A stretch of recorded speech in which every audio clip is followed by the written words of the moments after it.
Oke, jadi kan saya membangun konsep the new you. Sebetulnya seperti layaknya mungkin para inventor atau academician gitu ya.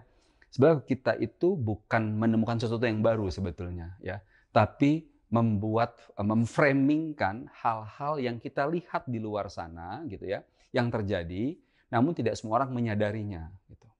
Jadi kata baru ini sebetulnya dikaitkan dengan dinamika kehidupan kita gitu. Berjalannya waktu kita kan sering nggak sih teman-teman mungkin pernah juga merasakan kayaknya kita tuh kalah aja sama orang gitu, gitu.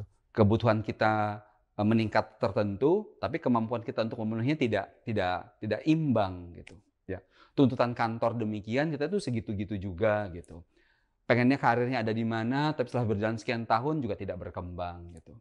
Nah, padahal kita pengen gitu ya, pengen lebih maju, pengen mendapatkan semua yang kita impikan. Jadi, saya bangun konsep The New You itu untuk lebih membangun kesadaran. Kesadaran bahwa kita yang bertanggung jawab menggerakkan roda kita sendiri gitu. Jadi sehingga kita tidak kalah cepat bergerak dengan perubahan gitu.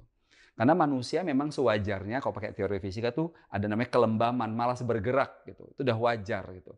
Nah, kalau kita nggak bangun kesadaran roda sadarnya di kepala kita, maka kita cenderung akan lambat-lambat saja dan kita akhirnya baru tersentak kalau ternyata kemampuan kita untuk memenuhi apa yang kita inginkan tidak sesuai dengan harapan kita.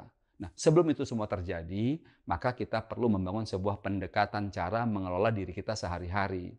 Jadi kalau tadi, bukan tadi ya, di segmen lain saya bicara tentang agilitas, terus ada konsep, ada resesi, ada fluktuasi gitu. Maka insan yang baru itu mereka yang selalu siap. Selalu siap, bukan hanya siap atas perubahan, tapi bahkan di depan perubahan. Apa maksudnya? Kalau perlu dia bisa menciptakan sesuatu, mengambil manfaat dari perubahan yang terjadi. Misalkan tadi, bukan tadi lagi ya, kalau misalkan kita bicara tentang kemampuan kita berinvestasi. Kalau kita nggak belajar tentang konsep investasi, pas terjadi resesi, gitu, kita mau melakukan apa? Gitu. Kita bisa salah meletakkan uang kita.